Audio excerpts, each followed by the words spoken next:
Hi everybody, welcome back to the Seesaw and another week of our family meals. So it's Monday evening and tonight we've got a curried noodles dish. So this is just a pack of egg noodles which I cooked up in some boiling water. Then I browned a packet of mince, took that out of the pan, added a sliced pepper, a sliced carrot and sliced onion. Let that all cook together for about 5 or 10 minutes until the vegetables were soft. Added the mince back in, added a big handful of frozen peas, added 2 teaspoons of curry powder, and then once that was all cooked for a few minutes together, I added in 2 tablespoons of oyster sauce and then the cooked noodles. So I always have trouble, don't know if there's a trick to this, if anybody knows it please let me know. When you add noodles into a dish that's already cooked and it's not that saucy, how do you get the noodles to properly combine with the other ingredients? Because all of the meat and the vegetables are down in the bottom and the noodles are sitting on the top. I've done my best to combine them, but I always struggle with that. I'm not sure what the trick is. If you know it, please comment and let me know. But that's Monday night dinner, curried noodles. Hi everybody, so it's Tuesday evening. Now I really toyed with whether to video this one or not because there is no way to make this meal look appetizing in the bowl.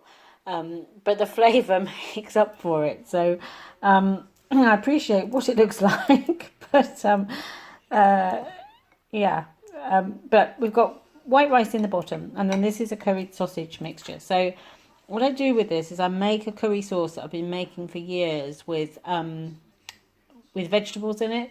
So I cooked some carrots, onions, potatoes. I had a couple of sweet potatoes which I threw in.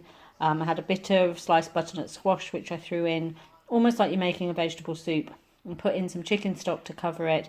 Let it cook away for about 20 minutes and then blend it all up. Now I don't like to blend it really smooth. I like to make it so there's still a bit of texture to it. And in there I've also got a tablespoon each of regular curry powder and Madras curry powder. So it is quite spicy. There's also some garlic in there. Sorry, that was me crashing the saucepan. There's also some garlic in there. And then when I blended that up, I then took some low-fat sausages and some sliced up red peppers and I cooked those in the pan until the sausage was properly cooked through. Added the sauce back on, mixed it all together, and we're having it with white rice, and then we're having it with these, which are Greek-style flatbreads. These are from Deli Kitchen. Now I got these in my deguster box for July. I can't believe how soft these feel. I'm hoping these are really good because they feel really soft, and the recommended selling price for these is £1.35 for a pack of 4, which I don't think is too bad for a branded one as opposed to a store's one. And it says on the thing that they stock them in Sainsbury's, so I'll be looking for these in my local Sainsbury's if they're good, because they really are soft, and I'm quite looking forward to having that instead of a naan bread with my curry. So yeah, I'm off to enjoy this bowl of rice and sausage curry. Loads of vegetables in this, so it is really a healthy way to make a curry sauce. Now you could add a bit of extra chicken stock and keep blending it until it went really sauce-like. Then it would not look quite so bad. I think it's because of the texture of it, because it's got the kind of chunkiness of almost thick vegetable soup. But sometimes things don't look great in the bowl, but it's all about how they taste and the flavour. I know we do partly eat with our eyes, but I know this tastes good, so I'm not too worried about it. But if I was serving this to other people, I might put some sprinkles of fresh herbs over the top or something like that, just to give it a bit of a pop, or a dollop of yogurt or something like tzatziki or something like that on the top as well would make a difference. So yeah, off to enjoy my sausage curry with rice and flatbreads. Hi everybody, so it is Wednesday evening and a bit of a change from the menu tonight. Tonight we're going to have homemade chicken Kievs with chips. I just didn't fancy making them, so I just wanted something quite simple. So I've still done the chips. These are just potatoes left in their skins and chopped into chip shapes, and then just cooked in the active fryer with a little bit of oil and some seasonal. Some steamed vegetables, and then the chicken I've just cut it into chunks, cooked it off in the pan for just a few minutes to brown it, with some fresh sliced mushrooms. I put it in a casserole dish with a couple of handfuls of frozen peas, and then a jar of just the creamy mushroom cooking sauce. So sort of it was Tesco own, I think, store brand. It's just the kind of sauce that you can use over chicken or whatever you want. Sometimes we use it with pasta even, but it's a much thinner sauce than a pasta sauce, so it's more like a gravy. So it's a bit like a chicken casserole with mushrooms, some steamed vegetables, and then some actor fry chips on the side. Hi everybody, so it is Thursday morning. I'm working at home today, and when I do that I usually make myself something a bit more interesting for breakfast than the toast or the ready porridge or a cereal bar and yogurt, that sort of thing that I normally have when I'm on the run heading to work. So this is a baked oats recipe. Now when I was following Slimming World a couple of years ago, I used to have a lot of baked oats and overnight oats, and those are two things I've continued to still make because I do actually really enjoy them. I like oats anyway. I often have porridge in the mornings at work, like a sachet of the ready porridge. So anything with oats in is good for me. I don't eat a lot of bread. I don't particularly like bread. A nice fresh piece of bread with a sandwich, like a bacon sandwich or something like that, perfect. But other than that, I'm really not that fussed about bread. And so having the oats is a good way for me to get that kind of grains and fibres that I don't get elsewhere in my diet. So I just thought I'd share this with you. So this is 40 grams of porridge oats, just regular porridge oats. It's an egg, a carton of the Greek style coconut yogurt. So a small kind of single serve carton of that. There's Muller ones, but there are also store own label ones as well. 50 grams of fat-free natural yogurt, either Greek or just normal natural yogurt. And then a teaspoon of this, which is a Sweet Freedom Choc Shots. So it's a healthier, natural based chocolate syrup. If you like to have a little squirt of chocolate syrup on ice cream or something like that, this is ideal. Now this is the coconut one, which I get from Amazon. I really like that. I like the chocolate coconut flavour profile. And so I don't usually find this one in my local stores, but I do get it on Amazon.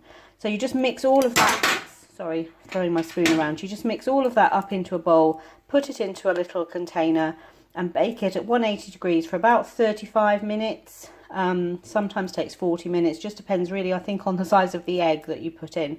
And then what you get, and then I put another teaspoon of the choc syrup over the top when it comes out of the oven. And so what you get is this nice oaty bake. Now this one is chocolate and coconut, so it's got some real lovely flavours in it. And I will put some fresh berries on the top of that, and that will be a delicious breakfast. It will fill me up. I probably actually won't eat much for lunch, perhaps just some fruit and yogurt at lunchtime, or like some soup, cup of soup or something like that. But it does fill me up and gets me through the day a lot better. So I just thought I'd share something a bit different, something breakfasty for you. I was thinking about in future weeks perhaps doing a what I have for breakfast and lunch for work, because I know that can be quite a difficult thing to decide what to have, and you know, salads and sandwiches get a bit boring. Sometimes we have leftovers from the night before, but Toney tends to take those. He likes leftovers. He will eat it all up, so I do let him take those, as he eats far more than I do. Yeah, I might do that as a future video, just to what I've taken to work for breakfast and lunch every day, and snacks, just to perhaps give you some other ideas to what you do. But yeah, that's a baked oats, which is chocolate and coconut flavoured. Hi everybody, so it's Thursday evening, and tonight I'm making a recipe inspired by Pinch of Nom recipe for Mediterranean chicken and orzo. I made a few changes to it for my own tastes. In this tub I've got some chicken thighs, just regular bone-in chicken thighs, and I made a little seasoning mix with some paprika, some salt, some garlic granules, some turmeric, a little bit of allspice and a little bit of cinnamon, and just mixed that together, poured it over the chicken, shook the box up to coat them. And on the tray here I've got a few chopped mushrooms, left quite big, so I don't want little tiny pieces of mushroom, chopped red onion, chopped carrot, a chopped stick of celery, and half a dozen whole cloves of garlic. So once the chicken, I'm going to brown the chicken off in the pan. Then once the chicken is browned, I'll take it out of the pot and add the vegetables and brown those. Then add the chicken back in, add a good handful of cherry tomatoes, add the juice of a lemon, and a little bit of chicken stock. I'll make up a pot of about 500 mils of chicken stock.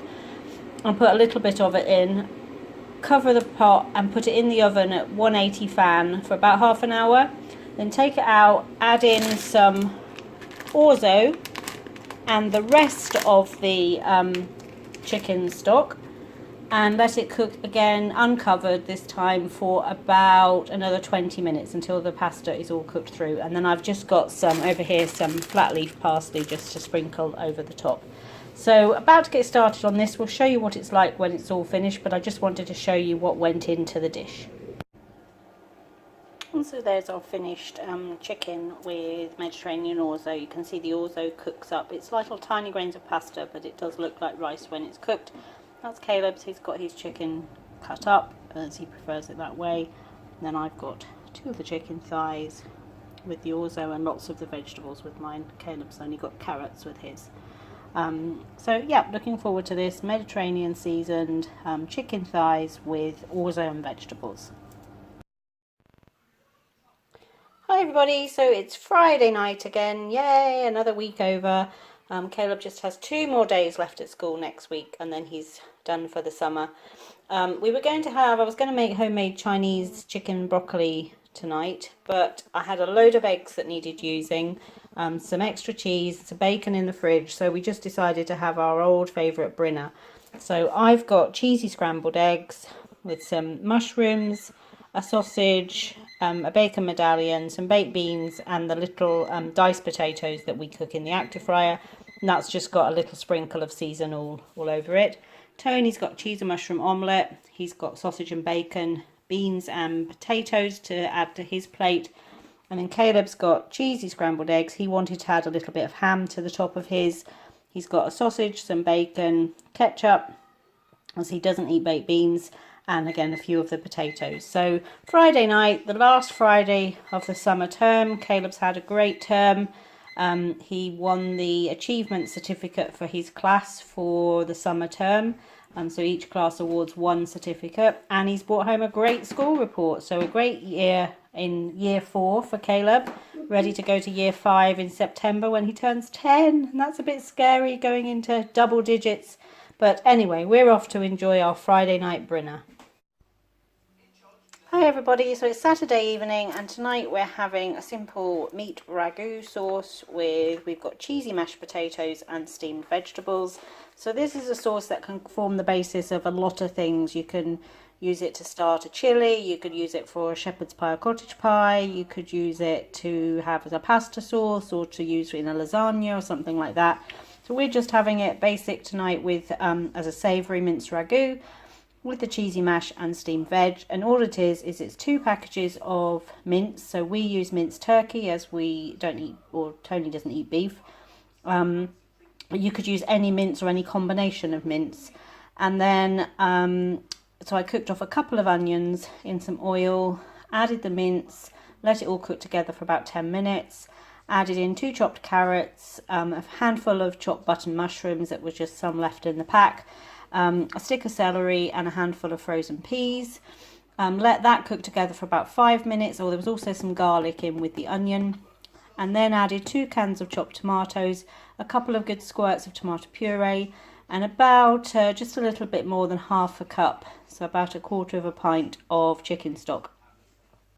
And then just let that, and then seasoned it. I just added a little bit of pepper, no salt because I was using stock, some mixed herbs and some Worcestershire sauce, and let that all cook together for about another 10 minutes while the potatoes and vegetables finished cooking. This makes a really big pot, so you can freeze this. It's ideal for freezing.